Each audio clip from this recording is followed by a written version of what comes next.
힘차게 부는 바람아 또 가는 묘한 구름아 할렐루야 할렐루야 젖없는 작은 아침에 젖이는 고운 저녁 널 하나님을 찬양하라 할렐루야 할렐루야 할렐루야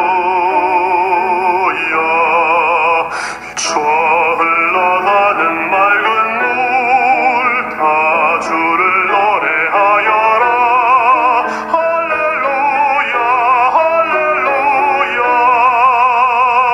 저저와 많은 밝은 불 그 빛과 열을 내어서 하나님을 찬양하라 할렐루야 할렐루야 할렐루야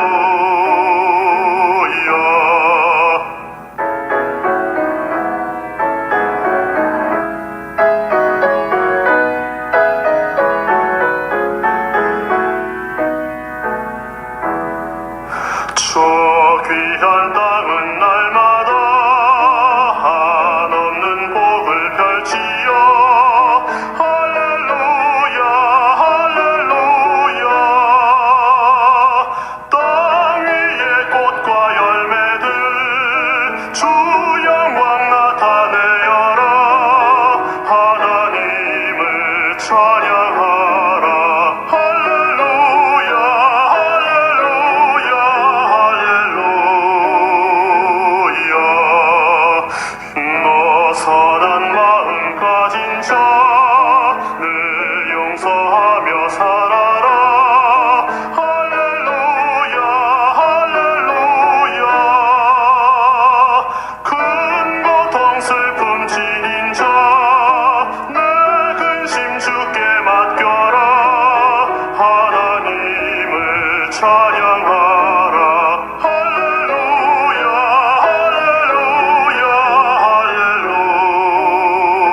할렐루야 주은혜 받은 만민아 다 꿇어 경배하여라 할렐루야 할렐루야 성삼일체 주님께 존귀와 영광 돌려라 주를 찬양 할렐루야 할렐루야 할렐루야 할렐루야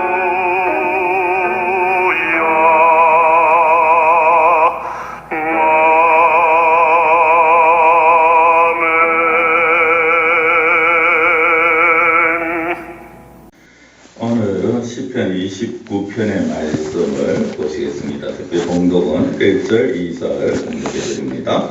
너희 권능 있는 자들아 영광과 능력을 여호와께 돌리고 돌릴지어다. 여호와께 그의 이름에 합당한 영광을 돌리며 거룩한 옷을 입고 여호와께 예배할지어다. 아멘. 네, 오늘 시편 29편에 쓰이는 찬양은 다윗의 시입니다. 다윗은 오늘 찬양을 통하여서 하나님께 영광을 돌려야 된다라고 말을 합니다. 1절에 보면 권능 있는 자들아 영광과 능력을 여호와께 돌리고 돌릴지어다 라고 합니다. 반복을 하죠. 반드시 해야 된다라는 것입니다. 2절에도 보면 합당한 영광을 돌리며 거룩한 옷을 입고 여호와께 예배할지어다 라고 합니다. 영광을 돌린다, 이 돌린다라는 것은 준다, 드린다 이런 의미가 있습니다. 그런데 굳이 우리가 한번 잘 생각해 보시면요, 하나님은 우리가 영광을 돌리지 않아도, 우리가 영광을 드리지 않아도 스스로 영광스러운 분이시고 더없이 영광스러운 분이 하나님이십니다. 그런데도 굳이 다윗은 왜 이렇게 피조물들로 하여금, 그리고 권능 있는 자들로 하여금 하나님께 영광을 드려야 된다라고 말을 하고 있습니까? 그것은 바로 하나님께서 베푸신 은혜 때문이라는 것입니다. 하나님의 능력을 기억하라라는 것입니다. 생각해보라는 것이죠. 다윗은 마지막 11절에 가면 10절 부분에 보면 이렇게 말을 합니다. 여호와께서 홍수 때에 자성하셨으며 여호와께서 영원하도록 왕으로 자성하시도다 라고 말씀을 합니다. 이 홍수는 아마 노아 홍수가 아니었는가 그렇게 생각해 볼 수 있습니다. 노아 시대 홍수를 통하여서 당시에 세계를 심판하시고 또 구원할 자를 구원하시는 그 하나님의 능력과 은혜라는 것입니다. 그 하나님의 능력과 은혜는 11절에 보면 자기 백성에게 힘을 주셨고 평강의 복을 주셨다라고 그렇게 말씀을 하고 있습니다.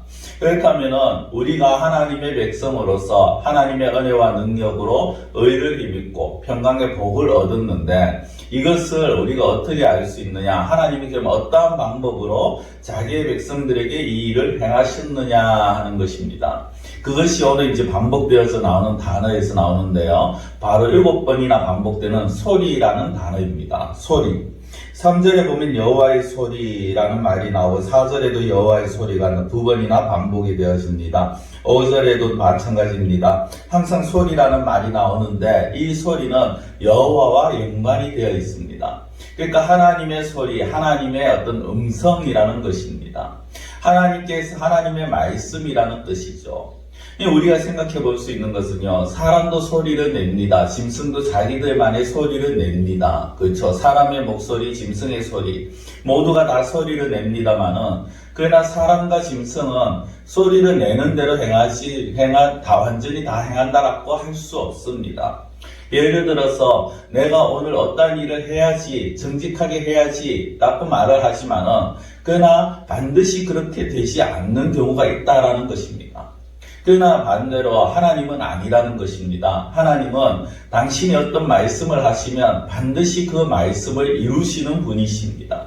그래서 그 신실하신 하나님이시라고 그렇게 말씀을 드리죠. 어제 우리가 보았는 인자라는 단어에서도 마찬가지 아닙니까? 하신 말씀을 반드시 이루어 가시는 신실하신 하나님. 그 하나님의 그 소리가 오늘 온 우주 만물에 퍼졌고 들려졌다라는 것입니다. 간단하게 보면요. 3절에 보면 여호와의 소리가 물 위에 있다라고 말합니다. 하나님이 우리의 소리를 내시니 여호와는 많은 물 위에 계시다. 4절에서는 여호와의 소리가 힘이 있고 위엄이 있고 5절에서는 여호와의 소리가 백향목을 꺾고 6절에서는 그 나무를 송아지같이 뛰게 하시고 레바논과 시론으로 들송아같이 뛰게 하셨다. 7절에 보면 소리가 화염을 가르고요. 8절에서는 광야를 진동하신다라고 그렇게 나옵니다. 9절에 가면은 암사슴을 낙태하게 하시고 삼림을 맑게 벗기신다라고 합니다. 맑게 벗긴다는 건 하나도 없이 태워버리신다라는 것이죠. 어떻게 보면은 암사슴부터 온 우주 만물이 하나님의 소리에 좌우하는, 좌지우지되어지는 변화를 일으키는 그런 모습들을 볼 수가 있습니다. 이 소리가 바로 우리들에게 들려지는 소리입니다. 우리들에게는 공포의 소리가 아닙니다. 은혜의 소리죠. 우리들에게는 사랑의 목소리입니다. 우리들에게는 능력의 목소리입니다. 이 목소리를 듣고 이 목소리를 붙들고 이 목소리에 힘을 얻는 자들이 하나님의 영광을 돌리는 것 당연한 것이라는 것입니다. 오늘 우리는 이 말씀을 보면서요, 오늘날 우리들에게 들려주시는 그 하나님의 음성을 다시 한번 귀 기울여 듣기를 원합니다. 모든 것을 다스리시고 통치하시고 움직이시는 그 하나님의 목소리, 그 목소리에 귀를 기울이는 자들만이 하나님이 주시는 힘을 누릴 수 있고 하나님이 주시는 평강의 복을 누릴 수 있고 하나님께 영광을 돌릴 수 있는 것입니다. 기도드리겠습니다. 사랑의 하나님 아버지, 연약한 우리들을 하나님께서 택하시고 구원하여 주시고 또한 저희들에게 하나님의 음성을 들려주심을 감사드립니다. 하나님의 소리는 남사슴부터 온 우주 만물까지 움직이시는 하나님의 음성이요, 또한 그 말씀대로 소리대로 행하시는 하나님이심을 저희들이 생각합니다. 하나님, 그 하나님을 믿고 그 하나님을 의지하며 그 소리에 귀를 기울이옵나니 저희들에게 평강을 주시옵시고 능력을 주시옵시고 힘을 주시옵시고 어찌 저희들은 그 소리를 들으면서 하나님께 영광 돌리는 그러한 저희들의 삶이 되어질 수 있도록 붙들어 주시옵소서. 간절히 원하고 예수님의 이름으로 기도드리옵나이다. 아멘.